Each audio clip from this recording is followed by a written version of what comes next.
Olá, eu sou o Douglas Ferreira e esse é o Businesscast da semana e hoje a gente vai continuar a falar de empreendedorismo. Vamos entrevistar um empreendedor nato, um administrador, um empresário e também uma pessoa que se notabilizou nos últimos dias porque ele fez um feito inédito. Ele comprou um livro que custa na livraria, na prateleira, R$ 49,90 por R$80 mil.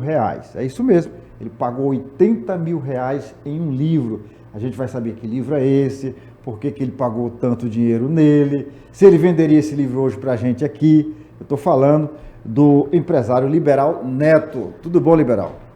Olá, como vai, Douglas? Tudo Tranquilo, bem? É um prazer estar aqui no Businesscast, né? É um prazer estar aqui com o pessoal do Move. E eu realmente comprei o livro, né? Paguei 80 mil no livro e vamos conversar sobre isso aí no decorrer do programa. Sem dúvida, eu vou deixar esse assunto mais para frente, porque eu queria que agora, o Liberal Neto, ele agora é associado do Move, do Movimento Empreender Piauí. Eu queria saber por que você tomou essa iniciativa, ingressar nessa instituição que congrega empresários de todos os setores da economia, do comércio, do serviço, da indústria e também do agro. Pois bem, Douglas Ferreira, eu já tinha conhecimento do MOVE, né, e eu acredito que as coisas ocorrem na situação oportuna, adequada, né? Então eu fui convidado para me associar, já tinha conhecimento de alguns grupos empresariais, alguns profissionais liberais, alguns executivos que já faziam parte, tá?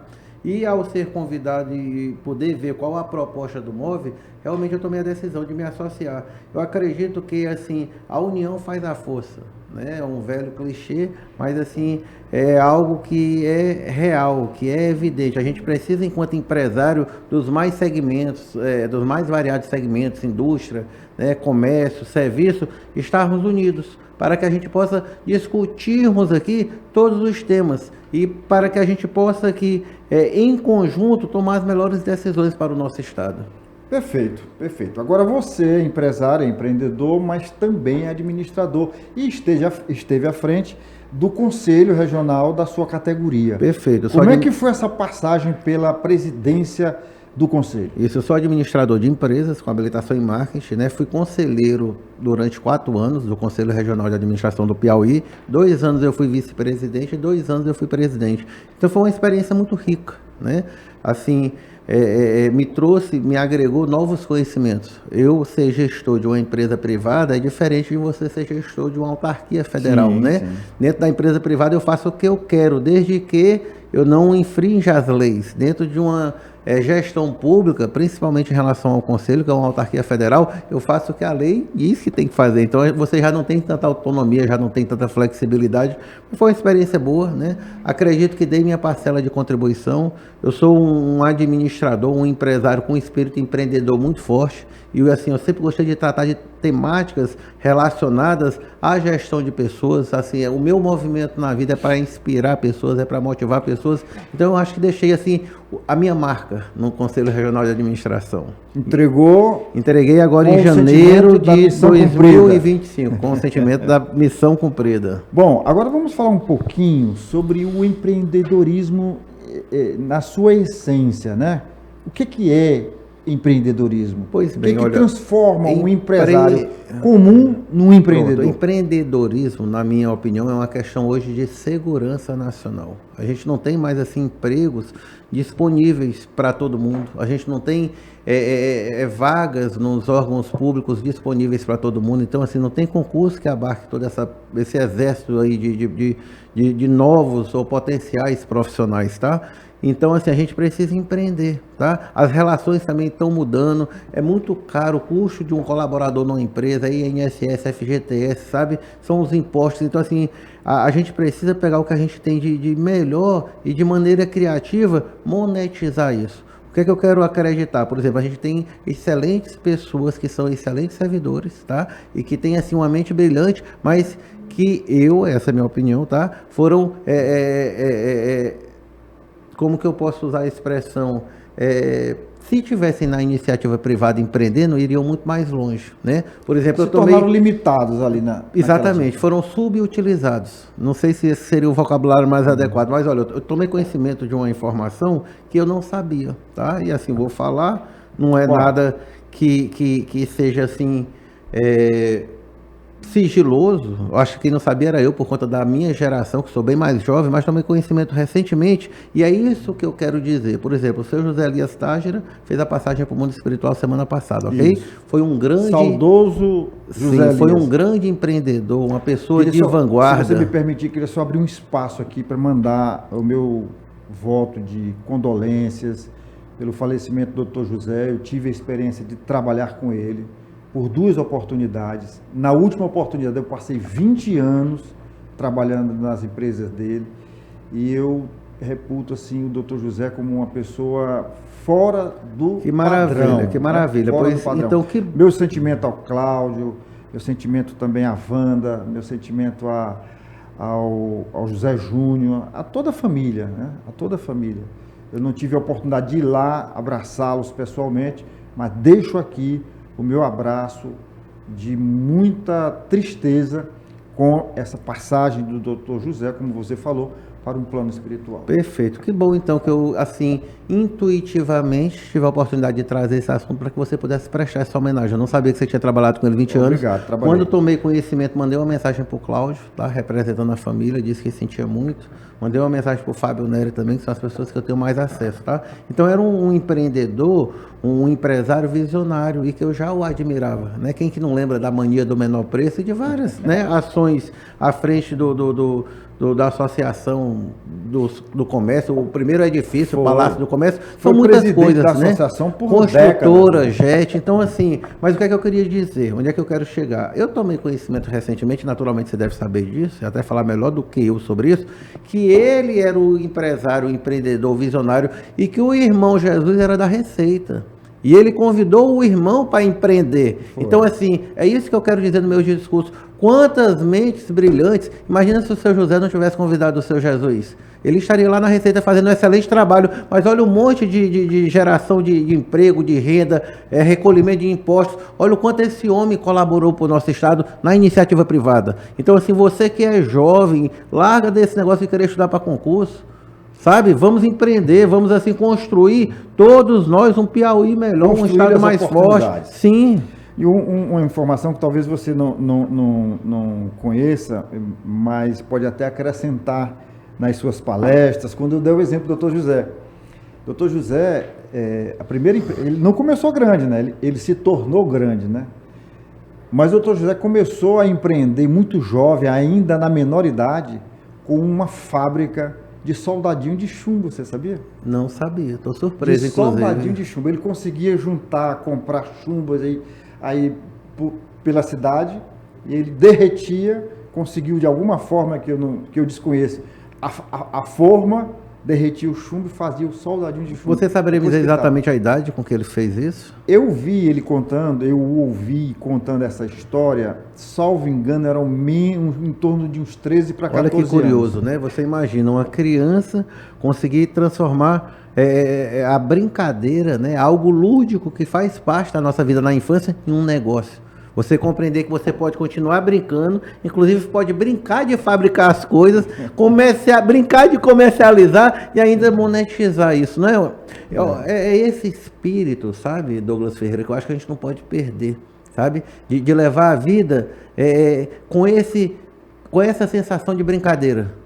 Certo? Não é que eu não vou ter responsabilidade, eu não me preocupar com minhas atitudes, eu não estar nem aí para nada, não é isso. Mas tem que ser prazeroso. Não, tem que ser prazeroso. Né? As pessoas que estão num dia de domingo à noite, meu Deus do céu, amanhã é segunda-feira, vai começar tudo de novo. Pelo amor de Deus, larga esse emprego. Né? Muda, você está falando isso porque você não tem boleto para pagar, eu tenho boleto para pagar. Sabe? Eu faço o que eu sinto vontade. Mas não é porque, olha, eu sou obrigado a fazer muitas coisas do ponto de vista da responsabilidade que eu tenho, mas tudo que eu faço é com prazer. Todos nós temos responsabilidade. Filho, eu tenho 3 filhas, Carolina, Isabela e Antonella. Eu tenho prazer em educá-las, eu tenho prazer em levá-las para a escola, eu tenho prazer em levá-las para o vôlei, para a academia, de passear com elas no final de semana. Não é uma obrigação, compreende? Confúcio tem uma frase onde ele fala, olha, procure fazer o que você gosta na vida e nunca mais você vai precisar trabalhar. Então eu não trabalho desde os 17 anos.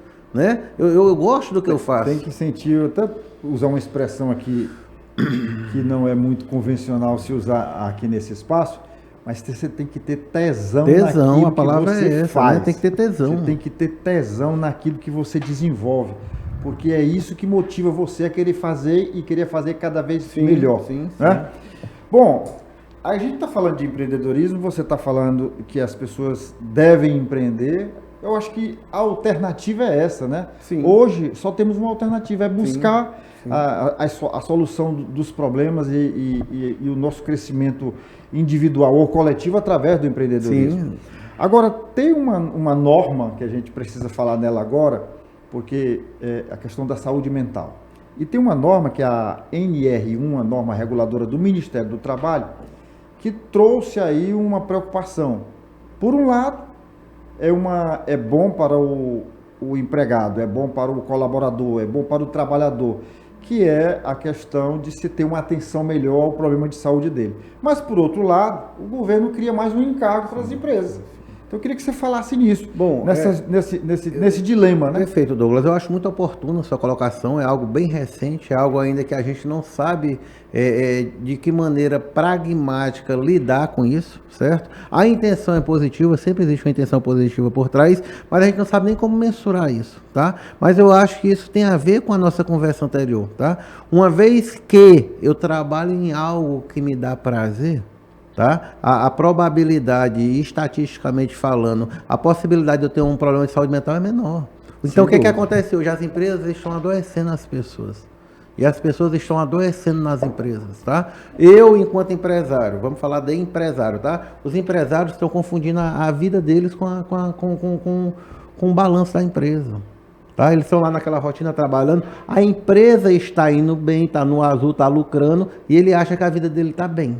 Aí quando a empresa passa a não faturar, ele acha que a vida está mal. Mas às vezes a vida já está mal, a empresa no azul. Porque você não é a sua empresa. Tá? A gente tem que saber separar. A empresa, ela serve para quê?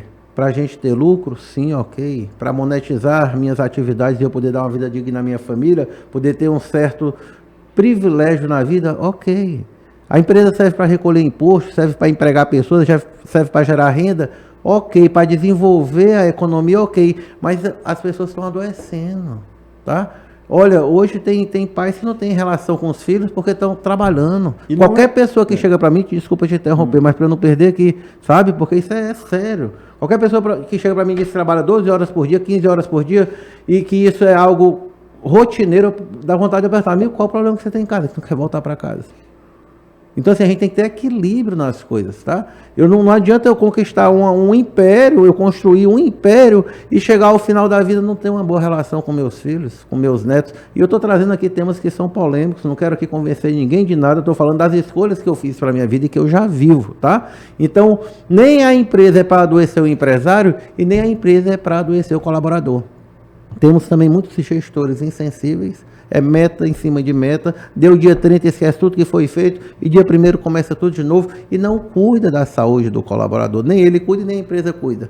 Então assim, olha, empresas felizes elas produzem mais, elas geram mais lucro. Então é importante assim você ter práticas dentro da empresa que contribuam para o bem-estar do colaborador. Dentre elas, além da parte de remuneração financeira, todo mundo gosta de se sentir acolhido. Eu digo que é papel de um líder dentro de uma organização, e liderança é comportamento, é movimento, é igual empreender. Eu empreendo no meu CNPJ, que eu sou dono da empresa, e eu empreendo no CNPJ do meu patrão, quando eu sou colaborador. É o espírito empreendedor. E essa liderança também ela é um movimento. Eu não preciso ser diretor. Tá? Qualquer pessoa, até a pessoa que limpa a empresa, se ela tem uma liderança, ela age de maneira que ela contribui para transformar esse ambiente em um ambiente saudável, onde as pessoas se sentem acolhidas, onde as pessoas se sentem reconhecidas, onde as pessoas têm o direito de se expressarem, onde as pessoas têm o direito, inclusive, de errar. Tá? Hoje a gente vê todo mundo dentro das empresas assim. Eu acho que a gente precisa rever isso, sabe? Enquanto empresário, enquanto sociedade, eu acho que isso é um tema para as nossas discussões. E alguém pode achar, esse rapaz é um idealista, um romântico. Eu estou falando da tua vida, eu estou falando da minha vida, eu estou falando da vida da tua família, da minha família. Será que isso é romantizar, é idealizar? Eu acho que o maior patrimônio que a gente tem na vida é a própria vida. E a saúde. Tá? Sim, quando eu falo de vida acima de tudo. Integral. Com certeza. Mas eu queria que a gente discorresse um pouco sobre essa questão. É importante a questão da saúde mental, tanto do colaborador quanto do próprio empresário, como você acabou de discorrer aí. Mas eu queria que a gente analisasse essa norma, que, salvo engano, ela começou a valer agora dia 25 desse mês. Sim, sim. E aí as empresas agora vão passar por constantes fiscalizações, sim, porque elas precisam instituir nos seus quadros pessoas como se fosse uma espécie assim de um grupo ou de políticas para cuidar da saúde mental. As coisas... Mas isso tem que ser, eu já ouvi alguns comentários de que isso vai trazer digamos, mais encargos para as empresas. Vai aumentar o custo e não garante a eficácia, como tudo no nosso país, tá? Aqui a gente faz muita coisa para inglês ver. Vocês sabem por que existe essa expressão inglês ver? Não. Mas a gente usa, não usa? E tem isso é para inglês ver, né? Saber. Eu vou lhe contar. E assim é o nosso país, do qual eu amo, do qual eu tenho respeito, mas a gente precisa mudar essa cultura, sabe? Brasil, grande produtor de açúcar, exportador para a Europa, preço mais barato. Aí o mercado internacional, o Brasil está vendendo mais barato porque tem trabalho escravo. Então vai lá, assina a lei, né? Para acabar com a escravidão. Não, mas a gente não pode acabar porque a gente precisa da mão de obra. Não, é coisa para inglês ver. É daí que vem essa expressão, tá? Então talvez essa lei seja mais alguma coisa para inglês ver, que vai aumentar o custo do colaborador.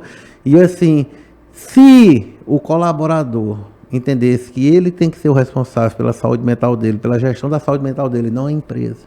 Se o gestor entendesse que ele cuidando da saúde mental do colaborador, a empresa dele vai ser uma empresa mais feliz. Empresas felizes lucram mais, inclusive existe um livro, Empresas Felizes lucram algo do tipo, é um trabalho de Harvard, né, que se tornou um livro, né? Empresas Felizes produzem mais, eu não me recordo do título agora. No entanto, se o empresário tivesse essa consciência, o colaborador também não precisava de algo para inglês ver, né? De algo para aumentar o custo, de algo para aumentar a burocracia, de eu ter que contratar mais alguém, e às vezes esse alguém vai estar só no quadro, para na hora da pessoa ir lá conferir, estar aqui contratado, mas que não tem eficácia alguma. Olha, todo o nosso trabalho de construção de um mundo melhor, Douglas Ferreira, que eu acho que é essa a nossa proposta na vida, ela vai mais assim de um trabalho de conscientização. Ou você compreende a importância das coisas e começa a fazer as suas primeiras mudanças na vida, ou o resto vai ser tudo para inglês ver. Não resta a menor dúvida. Tem muita coisa aí para inglês ver no Brasil, né? Muita coisa mesmo. E não pode ser assim. Mas eu queria te pedir agora um minutinho, porque eu quero mandar um recado agora, sabe para quem? Por favor. Um recado para os nossos internautas. Você que está nesse momento assistindo a essa conversa, que aqui não é entrevista, eu bato sempre nessa tecla, não é uma entrevista, é uma conversa. Então eu peço a você que fique ligado. Por quê? Porque nós vamos falar, e eu vou pedir para você, se não for inscrito ainda, que você se inscreva no nosso canal, que você acione o sininho para poder receber as nossas notificações, que você compartilhe o link dessa entrevista. Você vê quantas informações bacanas estão saindo aqui, quantas coisas que você pode absorver aí no seu trabalho, na sua vida pessoal, a partir do que a gente está conversando neste bate-papo. Mas agora eu quero mandar um alô também para as empresas que apoiam o nosso trabalho, que apoiam o nosso podcast, que é a Estrada Mob, que é o Senac, o Sesc, também a AproSoja, Léo Madeiras, Elo Engenharia, o Movimento Empreender Piauí, a Automaster, a Pneubec, a Pax União e também a Hotsat, lá do nosso amigo Júnior. Um abraço para você, viu, Júnior?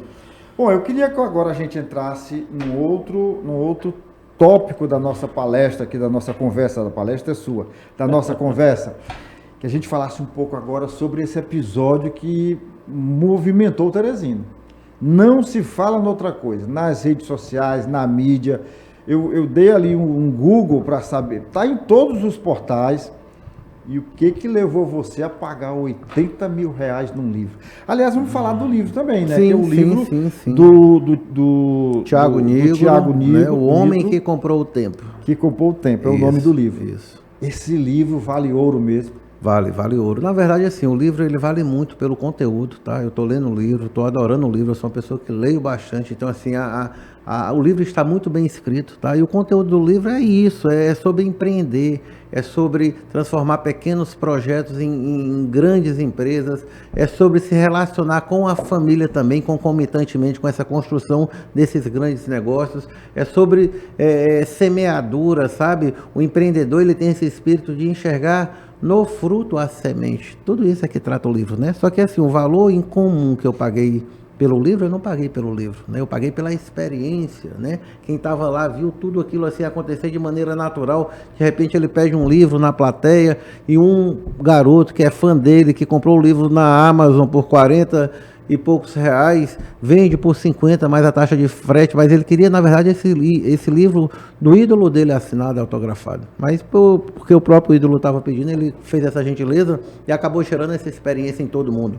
Ele disse, vou vender esse livro, você tem que ser um bom vendedor para ser um grande empresário. E você tem que saber atribuir valor ao seu produto. E esse livro, quem que me compra? Aí ofereceu lá para uma outra pessoa que falou, olha, eu pago 40, eu já vou ser o terceiro dono, com deságio do segundo e tal. Disse, não vendo, né? Aí ele disse, olha, esse livro vai ser o último livro que eu vou autografar. De hoje em diante, nunca mais eu vou autografar um livro. Aí, não, eu pago 1.000, 2.000, 3.000, 4.000, 5.000. 5.000 vende? Não vou vender. Esse livro... Foi agregando valor. Isso, né? Eu vou agora colocar meu WhatsApp. Quem tiver esse livro vai me ligar a hora que quiser, me mandar mensagem. Meu WhatsApp, pessoal, ele escreveu 5.000, 10.000, 15.000. Eu digo, eu vou comprar esse livro. Né? E aí depois ele disse, olha, quem comprar esse livro vai comigo para São Paulo, vai conhecer o meu time do Primo Rico, vai conhecer minha empresa, eu vou prestar consultoria, mentoria, né? Vou ver os projetos. Então, assim, o que eu comprei na realidade foi um passaporte, tá? Para poder ter essa conexão com o Thiago, né? Eu tenho certeza que existem grandes empresários, grandes empreendedores com 10, com 20, com 30, com 40, com 50 milhões que nunca vão sentar na mesa dele. Porque um cara desse, o movimento dele na vida não é mais dinheiro por dinheiro. Uma pessoa dessa já não tem mais contato com qualquer pessoa, já não quer mais ganhar qualquer tipo de dinheiro. Então, o que é que eu posso lhe dizer? Eu só paguei 80 mil reais para ter acesso a esse mundo que está por vir. Você venderia esse livro hoje? Por valor algum. Se ele, na ocasião, me oferecesse 1 milhão, não devolvia, nem 2, nem 3. Né? Agora nós vamos descobrir o que é que nós vamos construir juntos. Entendeu? Você sabia que essa experiência de leiloar o livro já ocorreu lá em Nova York, né? Ah, é? É, aconteceu. Mas lá. do Bird Pássaros, que você vai falar, eu vi uns 3 ou 4 livros que foram vendidos bem caros. Eu vi um que custou 700 mil reais. Ah, não, eu vi coisa mais cara. Deixa Foi? eu te mostrar aqui. Eu fiz uma pesquisa depois que eu comprei. Eu ia falar aqui do livro. Tem coisa mais cara. Do Ricardo Bellino, 3 minutos com Donald Trump.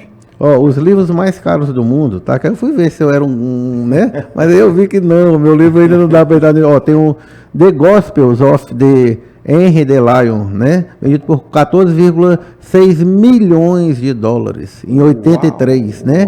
Uau. Boy Peace Mas se tratava de um livro milhões, atual ou de uma relíquia? Né? O Evangelho disse, não, são relíquias, são relíquias, né? É. Então são livros assim bem caros. Em livros atuais, quem está no ranking, porque esse aqui é do ranking Brasil. O livro mais caro do mundo é o Código Leicester, nem sei se pronuncia assim, né? 30,8 milhões foi comprado, vendido em 1994, de dólares. É um né? livrinho pequenininho, é? Eu não sei, eu não conheço os livros, eu vi uma né? miniatura, mas em relação a relíquias, porque aí já tem todo um valor agregado, né? Histórico. Em se tratando de livro atual, eu só conheço esse dos 700 mil e o seu... Eu fui pesquisar, por que eu fui pesquisar, né? Porque assim, gente, eu não sou louco, né? Eu sou um administrador de empresas com uma visão sistêmica, estratégica de médio e longo prazo, que teve uma atitude disruptiva, que tem excesso de iniciativa, de ousadia, de coragem. Sou uma pessoa que estudou, sou uma pessoa bem sucedida nos meus negócios. Eu sei o valor que tem isso e eu tive a sorte de não ter um doido igual a mim lá, senão isso não ia ter fim. Tu pagarias até quanto nesse livro? Não, eu ia até o fim. Depois que eu decidi comprar o livro, né, se fosse 100, 200, 300, a gente ia até o final da brincadeira. Eu falei que houve uma repercussão estúpida, assim, grandiosa na mídia local. Sim. Na mídia nacional também. Eu já tive no programa da IELTV, né? Aqui GP1, Lupa, 180 graus, né? Todos os sites, né? Teve repercussão nacional? Algum Olha, portal tem só reportou? um dia, né? 2 dias que isso está acontecendo. Você pode ter certeza que este tsunami vai ter uma repercussão talvez até mundial. Tem muita coisa aí acontecendo. Né?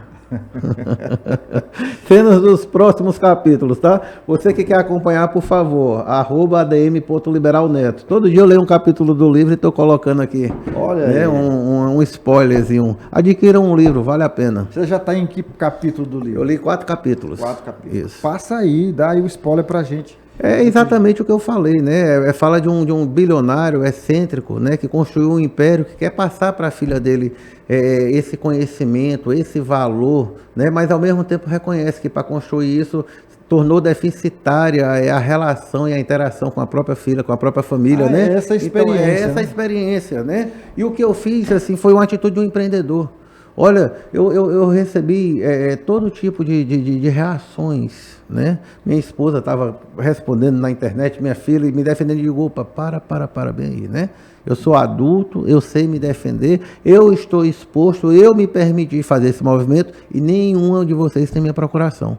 Então, assim, vamos respeitar a opinião das pessoas. E mais do que isso, vamos respeitar eles expressarem a opinião deles. Tá? Quem acha que eu fui bobo, não tem problema. Qual o problema? Eu posso também ser bobo. Se eu tiver errado, tudo bem, faz parte. Errar faz parte de quem tem um espírito empreendedor. Mas ninguém vai ficar discutindo isso, não precisa, tá? Outra coisa, 100 pessoas disseram que eu tive uma atitude legal, que eu inspirei, que eu motivei. E 3 disseram que eu fui bobo. Aí você está gastando energia com quem está falando que eu fui bobo. Você que está nos assistindo, e até você, Douglas Ferreira, a bússola de você está apontada para onde na vida? Aos aspectos positivos ou negativos? Então tudo isso é aprendizado, tá? Parece que quando a gente assim se levanta do meio comum, sabe? Parece que quando alguém desperta, quando alguém, sabe, decide se tornar alguém gigante, extraordinário, isso assusta os demais, assusta os acomodados, assusta os incompetentes, assusta os medrosos, assusta os fracos. E olha, eu vou tocar terror no mundo, porque eu tô aqui para assustar mesmo, eu tô aqui para chocar, porque eu decidi ter uma vida grande desde quando eu nasci, eu nunca me acomodei com coisa pequena, eu nunca fui pequeno, eu nunca pensei pequeno, certo? Meus negócios extrapolam os limites do nosso território, tá? Eu tenho um negócio no Maranhão, eu tenho um negócio em Goiânia, eu tenho um negócio em Brasília, eu tenho um negócio em São Paulo, eu já fiz negócio por vários locais do nosso país, então eu sempre fui alguém diferente, eu sempre tive esse espírito empreendedor, e o que me leva a agir não é nem mais dinheiro, não é nem que eu tenho muito dinheiro. Ó, tem 2 maneiras de você ser um milionário. Uma é você ter muito dinheiro, a outra é não precisar de muita coisa. Eu não preciso de 2 camas para dormir, eu não preciso de 2 casas, eu não preciso de 2 carros. O que eu tenho é o suficiente para eu levar a vida simples que eu levo, tá? Então assim, eu estou aproveitando enquanto eu estou passando por aqui para viver. Eu não vou acumular nada, eu não tenho nada para levar, ninguém leva nada. Então assim, eu sou uma pessoa diferente. E eu vou assustar muito vocês, não se preocupem não, que tem muita coisa por vir ainda. Você está dizendo que vai assustar muita gente, mas tem uma outra coisa que está assustando muita gente também. A inteligência artificial. Assustando em todos os sentidos, né? No sentido bom, sim. como no sentido... Olha, toda grande mudança... Que aterroriza. Sim, né? toda grande mudança, tá? Tudo que gera uma grande revolução assim, na história da humanidade causa muito impacto. E toda mudança gera uma certa resistência. A gente tem resistência para mudar, tá? Esse tema da inteligência artificial é um tema muito complexo, tá? É um tema muito denso, tá? É algo que ainda está acontecendo, a gente está vivendo e está acontecendo, e a gente está aprendendo e a gente está fazendo ajustes, mas o que é que eu tenho para dizer para vocês, assim, com a convicção da minha existência, tá? A inteligência artificial, na verdade, é um comando onde a gente jogou todas aquelas informações. Então ela processa melhor, ela estatisticamente traz a informação mais rápido e uma série de outras coisas, mas nós somos mais inteligentes do que a inteligência, porque a gente criou a inteligência, tá? Segundo, pessoas que se comportam como máquinas vão ser substituídas pela máquina e ela vai executar muito melhor o nosso trabalho. Agora, pessoas que colocam o coração no que fazem, tá? Pessoas que têm a sensibilidade de enxergar outras pessoas, de saber da importância das pessoas. Porque o que é que eu compreendo? Para executar, bota a máquina. Agora a máquina não pensa. Para pensar, para criar. Olha, o que é um administrador? Puxando aqui um pouquinho para o meu lado da sardinha, tá? Um administrador, ele é formado para tomar decisão. Então eu pego todas as informações dentro de determinado cenário, determinado contexto e tomo a melhor decisão. Por estatística, a inteligência artificial pode fazer isso na velocidade do que eu. Ou por ter acesso a mais informação, poderia talvez tomar uma decisão melhor do que a minha se eu não fosse uma pessoa tão inteligente como eu sou. Porque eu posso tomar uma decisão, inclusive, que nem existe ainda. Como é que a inteligência artificial vai trazer algo novo? Ela só pode. Ela só vai processar o que ela já tem. Dentro do que e quem vai criar, e quem criar algo novo? Quem criar algo novo somos nós, que viemos aí desde o Australopithecus erectus, estamos aí no Homo sapiens e estamos evoluindo, pelo menos materialmente, porque do ponto de vista de civilização eu tenho minhas dúvidas. Que inteligência é essa que nós temos? A gente suja a água que bebe. A gente está comprometendo a nossa existência, Douglas Ferreira. A gente coloca fertilizante no solo, agrotóxico no alimento, hormônio, a gente produz doença. Aí eu não sei se eu vou falar uma bobagem, mas eu vou falar, que eu gosto de falar o que eu penso, e se não for, por favor, alguém me orienta depois sobre isso. Mas a mesma empresa que fabrica o fertilizante é a que fabrica o remédio, sei lá, eu não entendo, sabe? Sei lá, será que o homem está adoecendo o homem para poder vender remédio? A que ponto de loucura a humanidade chegou? Então nisso não existe nada de civilizado, né, amigo? Mas a vida está mais ou menos isso, né? Contraditória em vários sentidos. Então a inteligência artificial, para ficar claro, ela vem para agregar valor, tá? Agora a gente vai precisar se ajustar a essas novas mudanças. E eu quero acreditar que a gente precisa, assim, deu tudo errado, tá? Esse capitalismo aí predatório, onde a gente está acabando com os recursos do planeta, acabando com a gente mesmo, né? Prova que o caminho não é esse. O socialismo também não é o caminho. Essa meritocracia não tem equidade, não dá para eu comparar desiguais. Então assim, a gente precisa rever alguns conceitos, tá? A gente perdeu no percurso valores, princípios, né? Moral, sabe? A gente precisa rever tudo isso, meu irmão. Diante do que você acabou de falar, a pergunta é inevitável. Para onde está caminhando a humanidade? Olha, essa pergunta eu não sei lhe responder porque diz respeito ao outro, tá? Agora eu, José Liberal de Brito Neto, né, primo rico agora do Thiago, vou até brincar, né? Eu vou no cartório, eu liberal negro, tá? Eu caminho para o meu interior, sabe? A minha vida, ela tem um movimento de autoconhecimento, sabe? De autodesenvolvimento, sabe? De identificar as minhas fragilidades, minhas vulnerabilidades, de atravessar, sabe? As minhas dores. Eu não posso passar por aqui 80, 90, 100 anos e não saber nem quem eu sou, sabe? Eu quero acreditar que talvez o primeiro despertar de uma pessoa seja em descobrir quem ela é. O segundo, em ser quem ela é.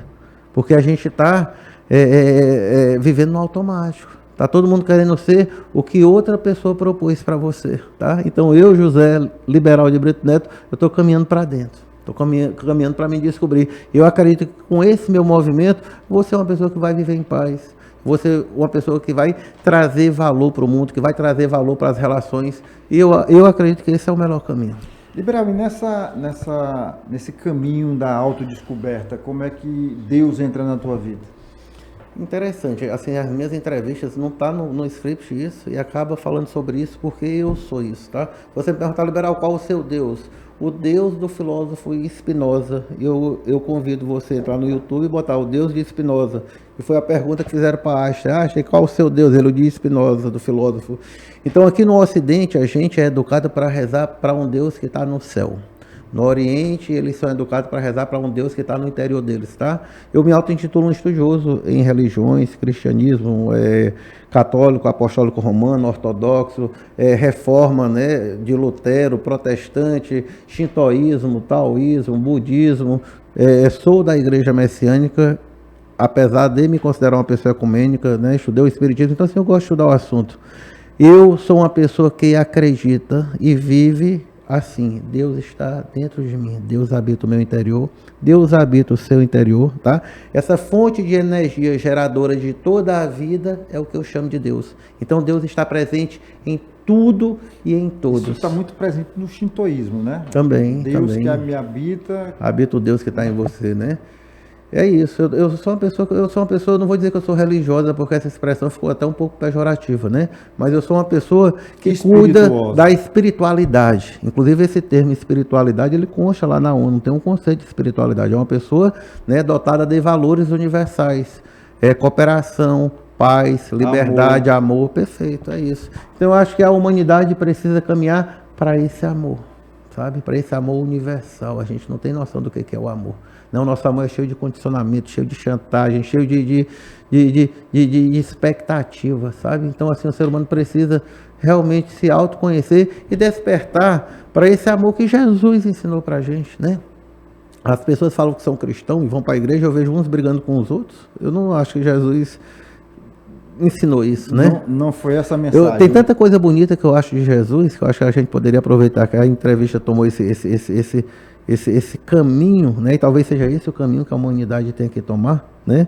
E Jesus fala algo do tipo: olha, não vos preocupeis quanto que é a vez de comer, de beber, de vestir. Olhai as aves do céu, nem plantam e nem juntam em celeiro, contudo o Pai do céu as sustenta, né? Buscai o reino de Deus e toda a sua justiça, e todas as outras coisas vos serão acrescentadas, né?